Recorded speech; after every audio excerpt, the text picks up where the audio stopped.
Hi friends, welcome to study with Hanshik. Please subscribe this channel. Telangana TET మరియు DSC ప్రత్యేకం. Telangana TET మరియు DSC social material మ్యాప్లో available ఉంది. Link డిస్క్రిప్షన్లో ఉంది, డౌన్లోడ్ చేసుకోండి. ఫోన్పే ద్వారా కానీ గూగుల్ పే ద్వారా కానీ పొందవచ్చు. 9494525644.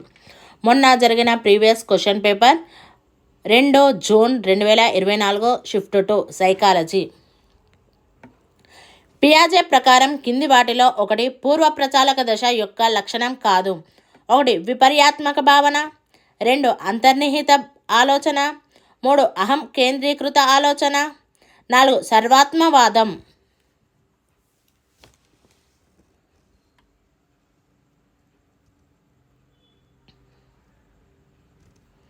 ఆన్సర్ 1 విపర్యాత్మక భావన. పిల్లల వేళ్ల కంటే ముందు అరచేతులు, అరచేతుల కంటే ముందు చేతులు అభివృద్ధి చెందుతాయి అనేది ఈ పెరుగుదల వికాస సూత్రం ద్వారా వివరించబడింది. 1 శిర పాదాభిముఖ దిశ, 2 రేఖీయ దిశ, 3 సమీప దూరస్థ దిశ, 4 సర్పిల దిశ.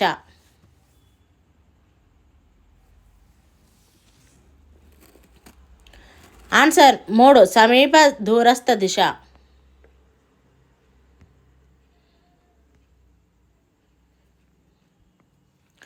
కోల్బర్గ్ నైతిక వికాస సిద్ధాంతం ప్రకారం వ్యక్తి ఈ దశలో మంచి వ్యక్తిగా ఉండడం ద్వారా ఇతరుల అభిమానాన్ని మరియు ఆమోదాన్ని పొందాలనుకుంటాడు.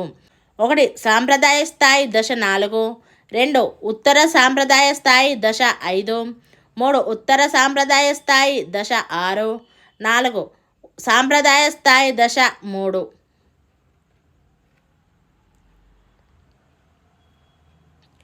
ఆన్సర్ 4 సాంప్రదాయ స్థాయి దశ 3. విద్యార్థుల మునుపటి జ్ఞానాన్ని మరియు భవిష్యత్తులో వారు రాణించగల రంగాలను అంచనా వేయడానికి ఉపాధ్యాయుడు ఈ పరీక్షలను ఉపయోగించాల్సిన అవసరం ఉంటుంది. 1 సాధన మరియు వైఖరి, 2 సాధన మరియు సహజ సామర్థ్యం, 3 సహజ సామర్థ్యం మరియు వైఖరి, 4 సహజ సామర్థ్యం మరియు సామర్థ్యం.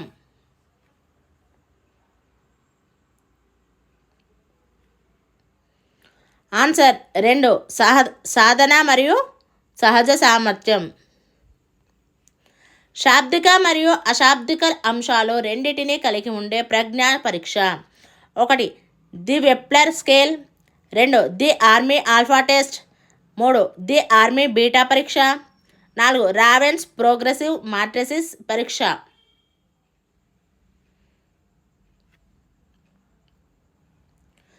Answer 1 the Wechsler scale.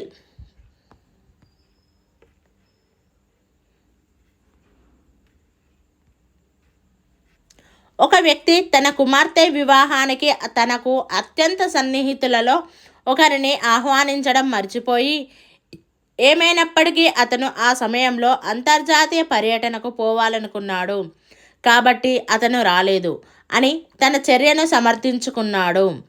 1 హేతుకీకరణం, 2 విస్థాపనం, 3 ప్రక్షేపణం, 4 పరిహారం.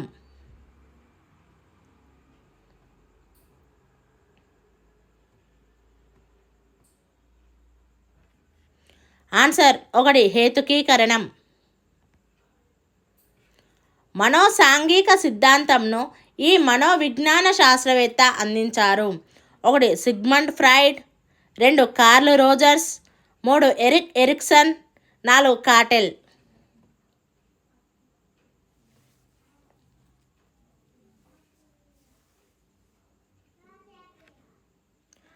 Answer 3 Erik Erikson. ఈ మనోవిజ్ఞాన శాస్త్రవేత్త ప్రకారం అభ్యసనం అనేది అంతర్దృష్టి. 1 John Watson, 2 BF Skinner, 3 Max Wertheimer, 4 Sigmund Freud.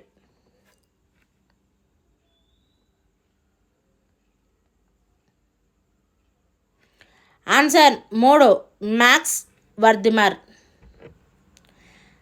కార్యక్రమయుత అభ్యసనం ఈ అభ్యసన సిద్ధాంతం ద్వారా అందించబడింది. 1 కార్యసాధక నిబంధనం, 2 యత్నదోష, 3 శాస్త్రీయ నిబంధనం, 4 అంతర్దృష్టి.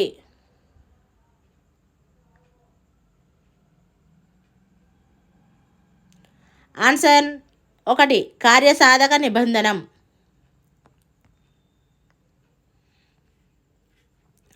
పిల్లల అభ్యసనంలో ఎక్కువ పరిజ్ఞానం ఉన్న ఇతరుల ప్రాముఖ్యతను నొక్కి చెప్పిన సిద్ధాంతం.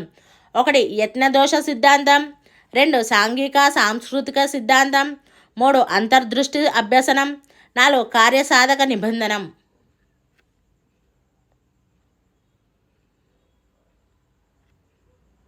ఆన్సర్ 2 సాంఘిక సాంస్కృతిక సిద్ధాంతం.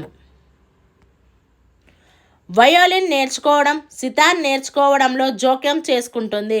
ఇది దీనికి ఉదాహరణ. 1 ప్రతికూల బదలాయింపు, 2 శూన్య బదలాయింపు, 3 పార్శ్వ బదలాయింపు, 4 తటస్థ బదలాయింపు.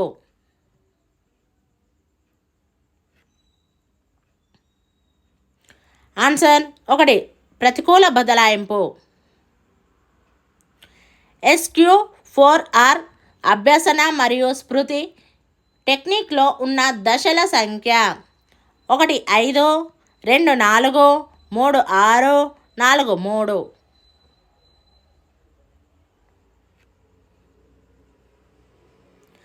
ఆన్సర్ 3 6.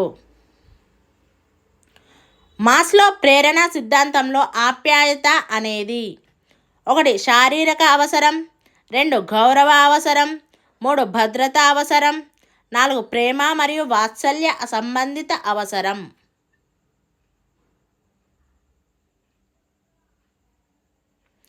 ఆన్సర్ 4 ప్రేమ మరియు వాత్సల్య సంబంధిత అవసరం.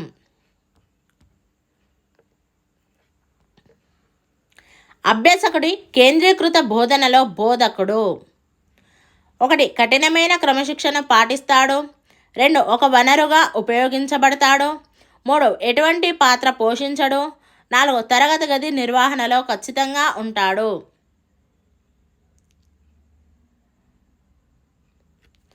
ఆన్సర్ 2 ఒక వనరుగా ఉపయోగించబడతాడు. కింది వాటిలో 1 ఇంటరాక్టివ్ బోధన దశ యొక్క కృత్యం. 1 పాఠం తర్వాత అభ్యసనాన్ని మదింపు చేయడానికి పరీక్షను నిర్వహించడం, 2 విద్యార్థులలో పాఠానికి ప్రేరణ కలిగించడానికి ప్రశ్నలను తయారు చేయడం, 3 బోధనా వ్యూహాన్ని అంతఃపరీక్షణ ద్వారా మదింపు చేసుకోవడం, 4 పాఠం ప్రారంభించడానికి ప్రశ్నలు అడగడం.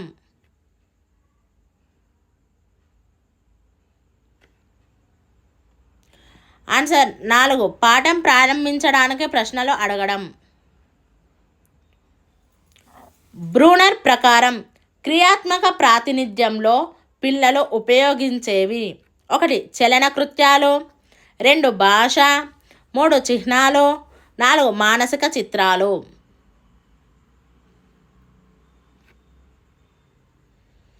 ఆన్సర్ 1 చలన కృత్యాలు.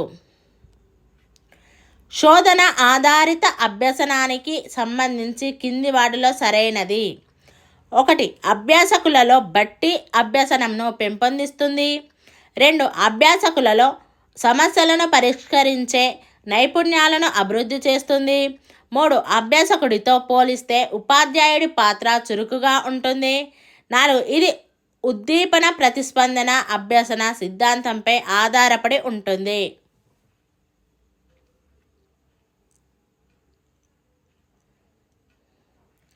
ఆన్సర్ 2 అభ్యాసకులలో సమస్యలను పరిష్కరించే నైపుణ్యాలను అభివృద్ధి చేస్తుంది. గులాబీ మొక్కను తాకడంతో గాయపడిన ఓ అమ్మాయి పూల మొక్కలన్నింటినీ తాకడం మానేసింది. పావ్లో ప్రకారం ఇది ఈ నియమాన్ని సూచిస్తుంది: 1 సాధారణీకరణం, 2 విచక్షణ, 3 అయత్న సిద్ధ స్వాస్థ్యం, 4 విరమణ.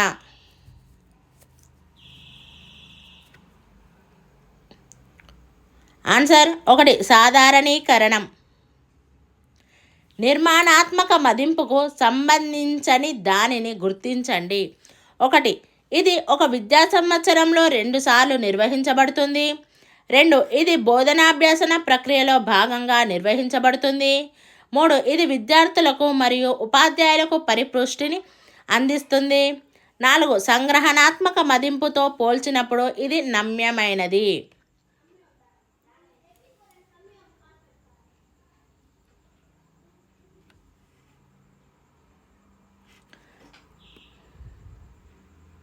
ఆన్సర్ 1. ఇది ఒక విద్యా సంవత్సరంలో 2 సార్లు నిర్వహించబడుతుంది. ప్రజాస్వామిక నాయకత్వాన్ని ప్రతిబింబించే లక్షణాన్ని గుర్తించండి. 1. సమూహ చర్చలను ప్రోత్సహిస్తుంది. 2. విధానపరమైన విషయాల్లో ఒంటరి నిర్ణయం. 3. ఖచ్చితమైన భావాజాలం. 4. సమూహంపై ఆధిపత్యంను ప్రదర్శిస్తారు. ఆన్సర్ 1. సమూహ చర్చలను ప్రోత్సహిస్తుంది. ఆర్టీఈ చట్టం 2009 ప్రకారం సముచిత ప్రభుత్వం యొక్క బాధ్యత కానిది. 1. ప్రతి పిల్లవాడు ఎలిమెంటరీ విద్యకు హాజరై పూర్తి చేయుటను నిర్ధారించడం. 2. ప్రభుత్వ యాజమాన్యం లేదా నిధులు అందని పాఠశాలలలో వారి ఎంపిక ప్రకారం చేరిన పిల్లల ఫీజును తిరిగి చెల్లించడం. 3. ఉపాధ్యాయుడు పాఠశాలకు క్రమబద్ధంగా హాజరవ్వడం మరియు సమయపాలన పాటించడం. 4. ఎలిమెంటరీ విద్యకు విద్యా ప్రణాళికను మరియు మూల్యాంకన విధానాన్ని సూచించడం.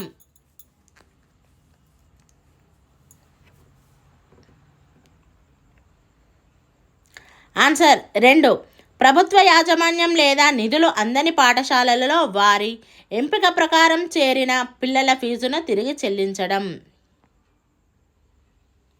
అభ్యసన ఫలితం సాధించడం అనేది విద్యార్థికి సంబంధించి దీనిని సూచిస్తుంది.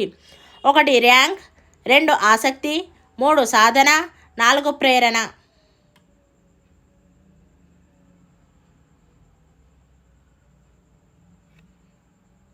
ఆన్సర్ 3. సాధన. విద్యార్థి సాధన ఆమె సామర్థ్యం, కుటుంబ నేపథ్యం, పాఠశాల సౌకర్యాలు, ఉపాధ్యాయుని నైపుణ్యం మొదలైన వాటి ద్వారా ప్రభావితమవుతుంది. ఉపాధ్యాయునిగా కారణం మరియు ప్రభావం సంబంధ ఆధారంగా ఇచ్చిన స్టేట్మెంటులోని ప్రభావంను గుర్తించండి. 1. ఉపాధ్యాయుని నైపుణ్యం. 2. పాఠశాల సౌకర్యాలు. 3. విద్యార్థి సామర్థ్యం. 4. సాధన.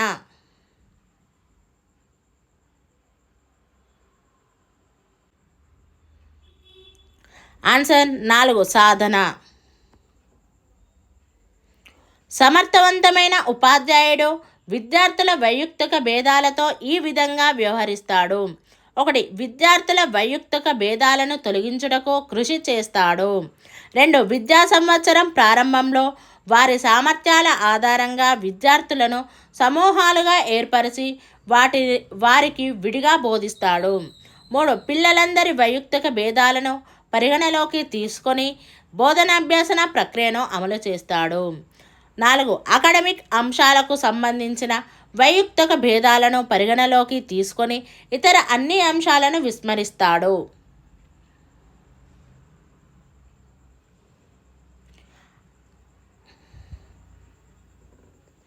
ఆన్సర్ 3. పిల్లలందరి వైయక్తిక భేదాలను పరిగణలోకి తీసుకొని బోధనాభ్యసన ప్రక్రియను అమలు చేస్తాడు. కింది వాటి నుండి విద్యార్థి ఒక భావనను అభ్యసించడానికి కావలసిన శారీరక మరియు మానసిక సంసిద్ధతను సూచించే అంశాన్ని గుర్తించండి. 1. పరిపక్వత. 2. నైపుణ్యం. 3. అలవాటు. 4. పెరుగుదల.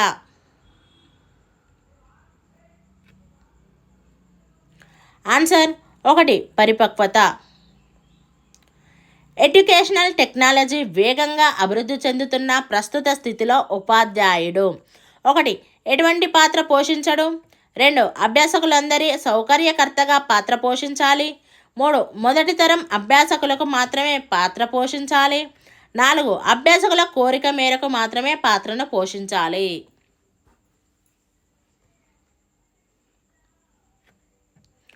ఆన్సర్ 2. అభ్యాసకులందరికీ సౌకర్యకర్తగా పాత్ర పోషించాలి.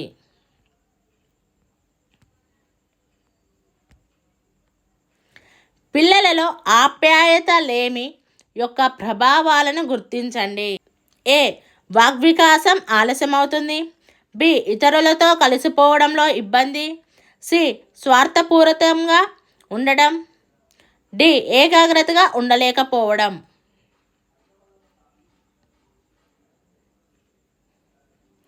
Answer 4 ABCD. ఇవన్నీ కూడా ఆప్యాయతలేమి ప్రభావాలు లేని ఆప్యాయతలేమి యొక్క ప్రభావాలు. అభ్యాసకుని యొక్క సాంఘిక సాంస్కృతిక సందర్భం దీనికి సంబంధించినది.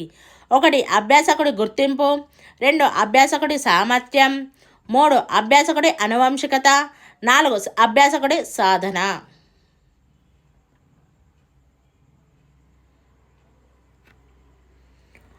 ఆన్సర్ 1 అభ్యాసకుడి గుర్తింపు. స్మిత తండ్రి ఆమెకు ఒక పక్షిని చూపించి అది ఏ పక్షి అని అడిగాడు.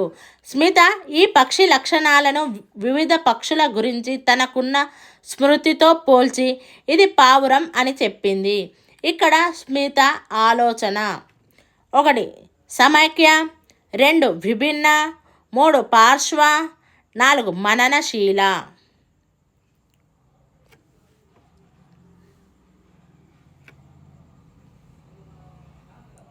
ఆన్సర్ 1 సమైక్య. NCF 2005 ప్రకారం బోధనాభ్యాసన ప్రక్రియలో అభ్యాసకులను నిమగ్నం చేసే రూపాలను గుర్తించండి. ఏ పరిశీలన, బి అన్వేషణ, సి విమర్శనాత్మక ప్రతిస్పందన, డి విశ్లేషణ.